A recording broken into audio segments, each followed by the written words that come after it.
Hi guys, हमारे YouTube channel में आप सभी का स्वागत है। आज हम बताएंगे डू, डज और डिड की पहचान कि डू, डज, डिड कहाँ लगाया जाता है और कौन से टेंस में लगाया जाता है। तो हम बता दें आपको, डू और डज प्रेजेंट सिंपल में लगता है और डिड पास्ट सिंपल में लगता है। डू डज का और भी उपयोग होता है जहाँ के कहीं पर होने का या कुछ होने का भी बोध कराता है ये डू डज। या कभी कभी किसी बात में जैसे बोलते हैं, किसी काम को जोर दे के बोलते हैं। जैसे किसी ने कहा कि एक काम करती है तो फिर दूसरा ने कहा कि नहीं, ये काम नहीं करती। फिर जो काम करती है वो बोली कि नहीं, मैं काम तो करती ही हूँ। तो इसके उपयोग में डू और डज का भी उपयोग किया जाता है और डिड का भी उपयोग किया जाता है। तो इसी को हम समझते हैं कि कैसे प्रयोग किया जाता है। तो डू और डज पहली बात तो लगाया कहाँ जाता है। डू या डज प्रेजेंट सिंपल में प्रयोग किया जाता है और डिड पास्ट में किया जाता है। पास्ट में किया जाता है किसी पास्ट की निगेटिव बातों को बताने के लिए। इसमें ये निगेटिव और इंटरोगेटिव के टेंस में लगता है। जैसे पास्ट टेंस का निगेटिव और इंटरोगेटिव का सेंटेंस बनाना होता है ना, उसमें लगता है डिड का।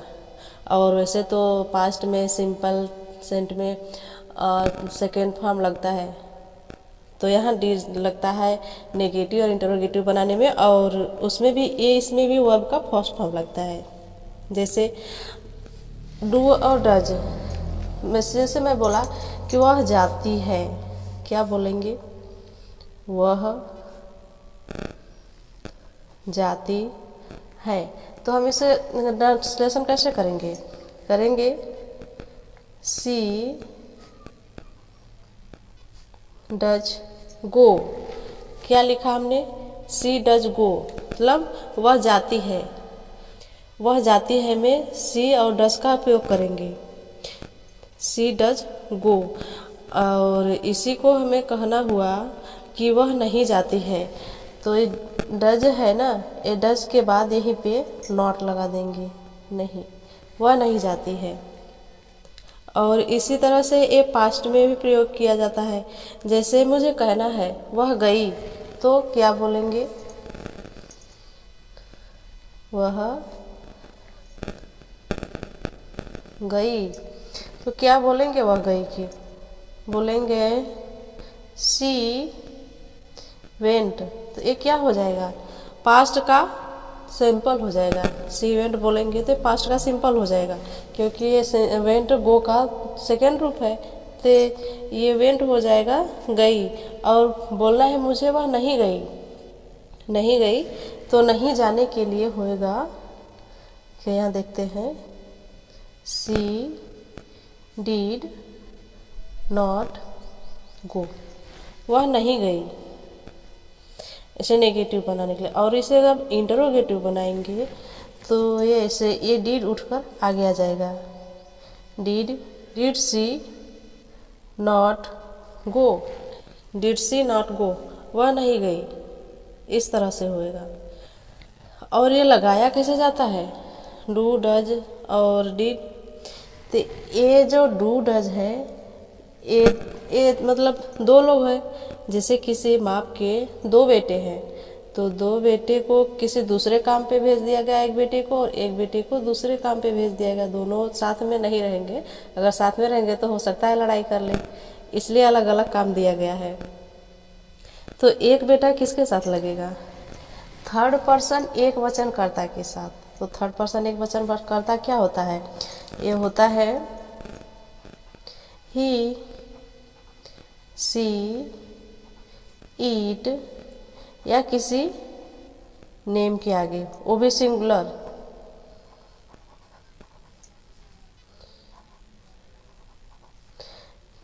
सिंगुलर के साथ, थर्ड पर्सन कर्ता के साथ। ये पर्सन थर्ड पर्सन कर्ता के साथ लगेगा। और इसके अलावा जो बच गए, तो जो बचे हैं उनके साथ क्या लगेगा? डज लगा था ना, डज, ये डज लगा था। और जब इसके अलावा जो बच गए तो उसमें क्या लगेगा?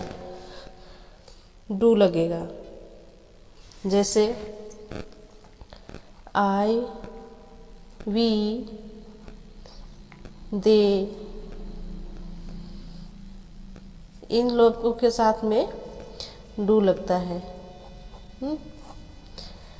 ही सी इट या किसी नेम के साथ डज लगता है, और आई वी दे के साथ में डू लगता है। क्योंकि दो बेटे हैं तो दोनों को अलग अलग काम दिया गया है, अलग अलग लोगों के साथ में। ऐसे आई समझ में? मुझे लगता है आप लोग को समझ में आ रहा होगा। मैं अपनी तरह से पूरी समझाने की कोशिश करूँगी। और डिड का उपयोग कहाँ होता है?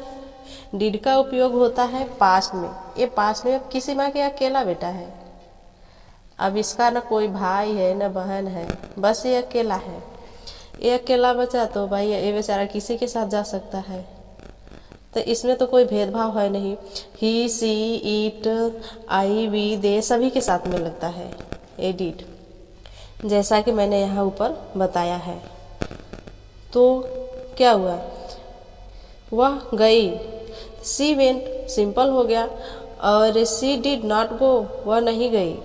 हाँ, डिड लगा है ना, सी है फिर भी डिड लगा है, क्योंकि पास्ट सिंपल में कोई हेल्पिंग वर्ब नहीं है, बस खाली अकेला है, तो अकेला के लिए डी है। क्योंकि अपनी माँ का ये अकेला बेटा है, तो जहाँ काम आएगा तो अकेला ही जाएगा, किसको खोजेगा? है अकेला है बेचारा, तो अकेला ही हर किसी के साथ में चला जाता है।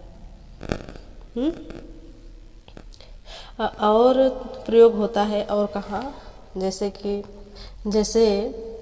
जैसे इसी बात को और सिंपल जैसे बोलते हैं, सिंपल दो टेंस होता है ना, एक प्रेजेंट का सिंपल होता है और इंडेफिनिट भी होता है। इंडेफिनिट सेंटेंस और सिंपल सेंटेंस एक ही जैसा होता है, लेकिन थोड़ा अलग होता है। वो क्या होता है देखो, जैसे वह जाती है, मुझे कहना है कि वह जाती है, तो किसी ने कहा कि नहीं इससे नहीं, ये नहीं जाती है, तो फिर मैंने कहा नहीं ये जाती तो है, तो क्या कहा मैंने? वह जाती ही तो है। वह जाती ही तो है या जाती तो ही है, एक ही बात हुआ। तो इसे हम क्या बोलेंगे? सी does go. C does go, क्योंकि ये जोर देकर बोला गया है, जोर देकर बोला गया। इसी काम के लिए जोर करते हैं ना, जैसे आपने कोई काम कर दिया तो किसी ने कहा कि नहीं ये काम नहीं करता है, तो फिर आप अपने माँ से बुलवा रहे हो कि माँ बताइए मैं काम करता हूँ कि नहीं, तो आपकी माँ बोलती है कि यह करता तो है या करता ही तो है। वही का मतलब काम जोर दे दिया, जब काम जोर दे के कर दिया मतलब ये करता ही है, ज़रूर करता है। तो ऐसे सेंस में इसमें कोई वर्ब वर्ब नहीं आता, बस खाली जो रहता है वही आ जाता है, वह जाती ही तो है।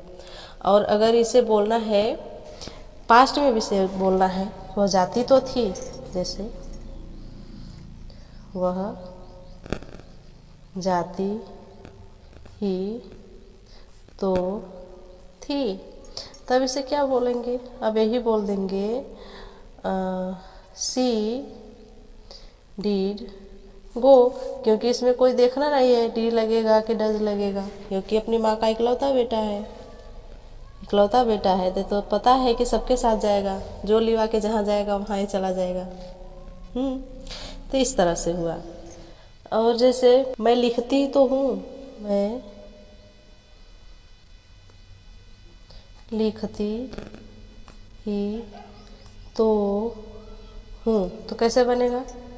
I do right. I do right, मैं लिखती ही तो हूँ।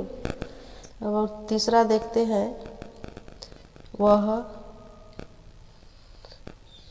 दौड़ती ही तो है, तो कैसे बोलेंगे? सी